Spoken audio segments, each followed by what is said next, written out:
এক একটার এক এক রকমের অ্যাকিউরেসি হয়।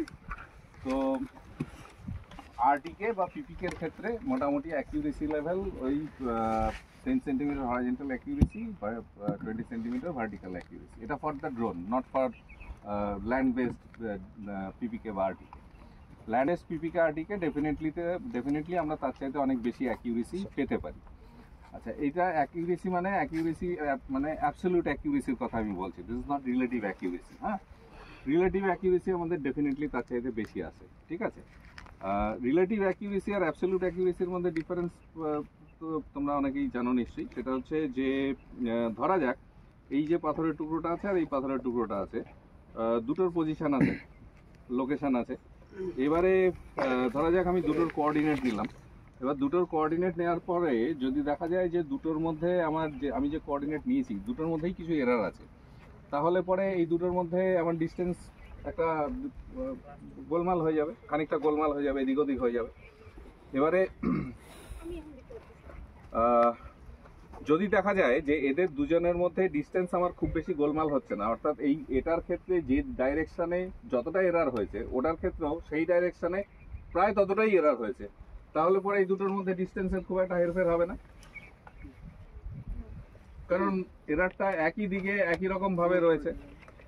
ফলে রিলেটিভ অ্যাকিউরেসি এখানে কিন্তু খুব একটা স্যাক্রিফাইস হবে না, কিন্তু অ্যাবসলিউট অ্যাকিউরেসি অর্থাৎ এর যে অ্যাবসলিউট লোকেশন, সেই অ্যাবসলিউট লোকেশনটা কিন্তু স্যাক্রিফাইস হচ্ছে।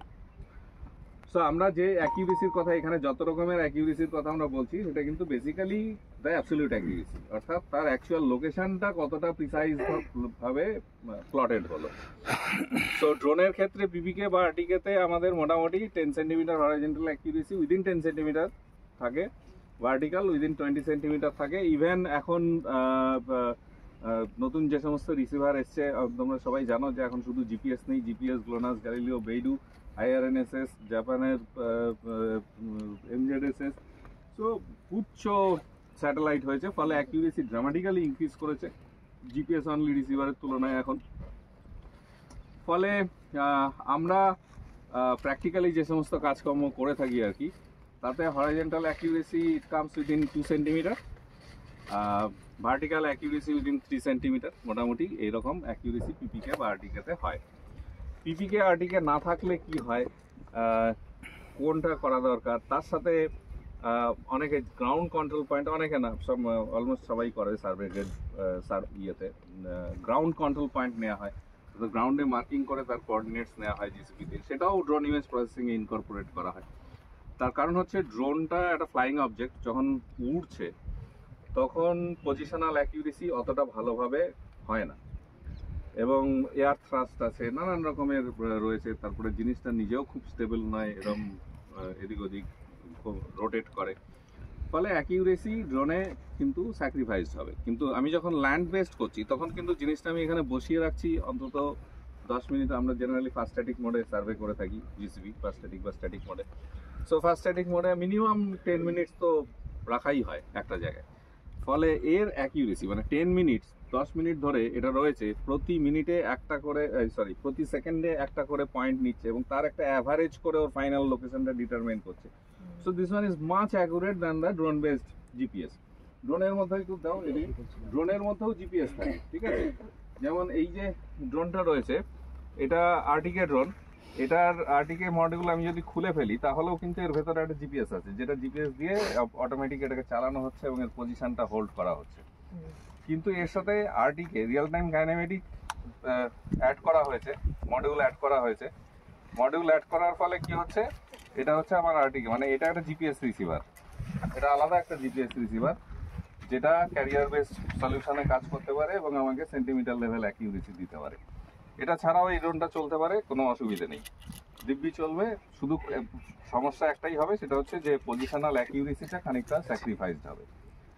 সো আরটিকে বা পিপিকে এর ক্ষেত্রে একটা বিষয় হচ্ছে যে এর ক্ষেত্রে আমাদের না একটা বেস বসাতে হয়, মানে ডুয়েল রিসিভারের কাজ। আরটিকে বা পিপিকে রিসিভার কখনো একা কাজ করতে পারে না, একটা বেস থাকবে যার কোঅর্ডিনেট জানা আছে এবং সেইখান থেকে কোঅর্ডিনেটটাকে ধরে আমরা এরার কতটা সেটা বের করে সেটা একে ট্রান্সমিট করা হবে, সেই অনুযায়ী কারেকশন করে এর অ্যাকুরেট লোকেশনটা বের করবে। সো বেস একটা রিসিভার থাকবে, একটা রোভার রিসিভার থাকবে। কিন্তু আমরা এটার মধ্যে যেটা রয়েছে সেটা বেসিক্যালি রোভার, এর বেস নেই। আর বেস আমরা নিজেদের মতো এখানে বসাতে পারি, যদিও আমরা খুব সংক্ষেপে করার জন্য বেস আনিনি, শুধুই রোভার এনেছি। তাহলে এটাও রোভার। এটা দিয়ে কি কাজ হবে? এটা দিয়ে হবে হচ্ছে আমরা জিসিবি গ্রাউন্ডে মার্কিং করব কিছু, আমরা ইমেজগুলো তোমাদের দিয়ে দেবো, তোমরা পরে প্র্যাকটিস করতে পারবে। তো আমরা গ্রাউন্ডে কিছু মার্কিং করব, জিসিবি মার্কিং, যার এটা দিয়ে স্ট্যাটিক সার্ভে হবে আর এটা দিয়ে আরটিকে সার্ভে হবে। এবারে প্রশ্ন হচ্ছে এই যে স্ট্যাটিক সার্ভে হবে এটা দিয়ে, এবার এটা দিয়ে আরটিকে সার্ভে হবে, এর তো বেস চাই। বেস মানে ডুয়েল রিসিভার কনসেপ্ট কাজ করবে কি করে? এটা শুধুই রোভার, ওটাও রোভার। বেস কোথায়? বেস হচ্ছে একটা দারুণ জিনিস এখন ইন্ডিয়া গভর্নমেন্ট করেছে, তোমাদের আমি দেখিয়ে দেবো অনলাইন। সেটা হচ্ছে যে সার্ভে অফ ইন্ডিয়া সারা ভারতবর্ষ জুড়ে কতগুলো বেস স্টেশন বসিয়েছে, এবং তোমরা যদি সাবস্ক্রিপশন নাও, সাবস্ক্রিপশন নিলে পরে সেখান থেকে তুমি বেস ডেটাটা ডাউনলোড করতে পারো।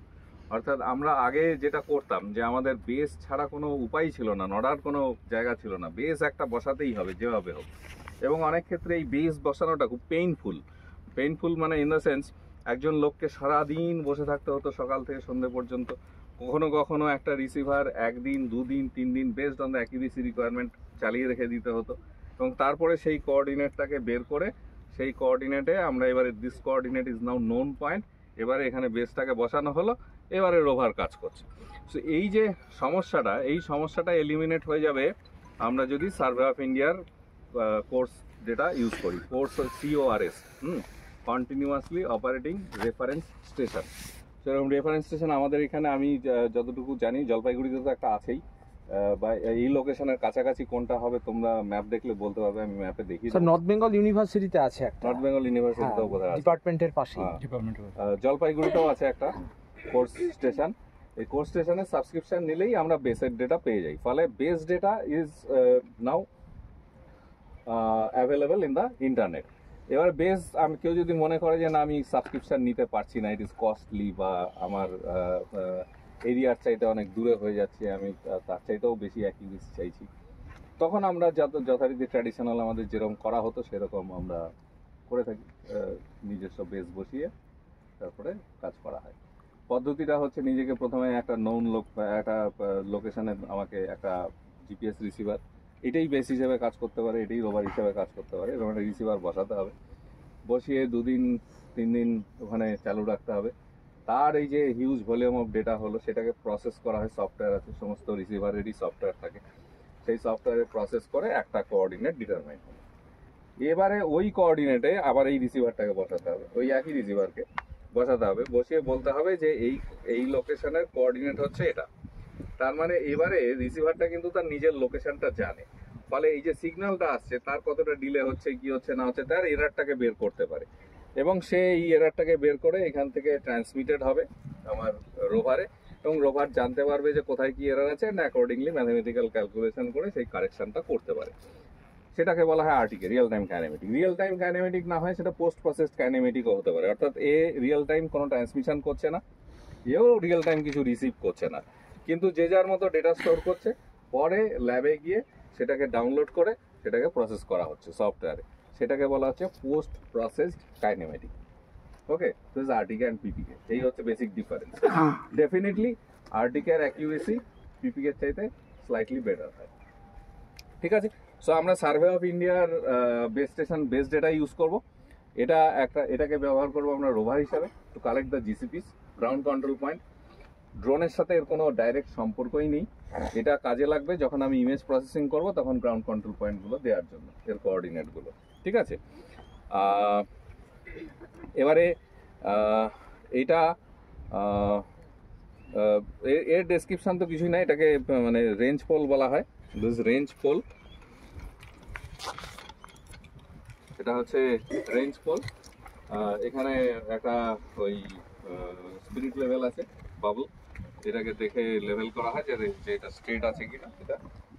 এটা হচ্ছে বাইপড, এটা দিয়ে ফিক্স করে রাখা হয়, তার কারণ কারোর পক্ষে 8 মিনিট বা 10 মিনিট এটাকে একভাবে ধরে রাখাটা তো সম্ভব না, তো ওটার জন্য এইটা ইউজ করা হয়। আচ্ছা, এটা হচ্ছে এটা ট্রিম্বলের একেবারে এন্ট্রি লেভেল রিসিভার, এর ভেতরে কোনো পাওয়ার ইউনিট নেই, এটা বেসিক্যালি হচ্ছে একটা পাওয়ার ব্যাংক। যেটা ইউএসবি দিয়ে এটার মধ্যে পাওয়ার দেওয়া হচ্ছে, আর কিছু না। এই পাওয়ার ব্যাংক আমরা মোবাইল ফোনেও লাগাতে পারি, একই জিনিস, ঠিক আছে। সো সিম্পলি বা একটা এক্সটার্নাল পাওয়ার ব্যাংক দিয়ে করা হচ্ছে। একটু কস্টলি রিসিভার হলেই তার মধ্যে ইন্টারনাল ব্যাটারি ক্যাপাসিটি থাকে, ব্যাটারি ভেতরে ঢুকিয়ে দিয়ে পাওয়ার দেওয়া যায়। তো এটা যেহেতু ইন্টারনাল পাওয়ারের সিস্টেম নেই, এক্সটার্নাল পাওয়ার দিয়ে ইউজ করতে হয়। এই এছাড়া আর কোনো ডিফারেন্স নেই। এটা হচ্ছে আমার অ্যান্টেনা, জিএনএসএস অ্যান্টেনা। এখানে এই রিসিভার, এটাকে বলা হয় DA2। এখানে জিপিএস, গ্লোনাস, গ্যালিলিও, বেইডু, আইআরএনএসএস সবই রিসিভ করে। একেবারে নতুন, সবচাইতে নতুন যে রিসিভার, লো কস্ট রিসিভার টিম্বল বের করেছে সেটা হচ্ছে এটা। এছাড়া আরেকটু কস্টলি যেটা রয়েছে সেটা হচ্ছে R12i। আমাদের R12i আনার কথা ছিল, বাট ওটা মধ্যপ্রদেশে চলে যাওয়াতে DA2 আনতে হয়েছে। সো এনিওয়ে, অপারেশনাল কনসেপ্ট এবং সফটওয়্যার সবই একই, শুধু এর আর্কিটেকচারটা একটু ডিফারেন্ট। R12i-তে রেডিও মোডেমও থাকে ওই RTK-তে ডাইরেক্ট কমিউনিকেট করার জন্য, আর এটাতে পোস্ট প্রসেস করতে হয়, রিয়েল টাইম কারেকশন হয় না। সো এই হচ্ছে এর ডেসক্রিপশন, এর মধ্যে আর কিছু নেই। এটা করে অন করে আমাদের জিসিপি নিতে হয়। সো ফার্স্ট আমরা একটু জিসিপি নেওয়ার জন্য এটাকে করে, জিসিপি নেওয়ার জন্য আমরা গ্রাউন্ডে মার্কিং করতে হয়। সো মার্কিং করার জন্য না আমরা পার্মানেন্ট স্ট্রাকচার হলে পরে পেইন্ট করি।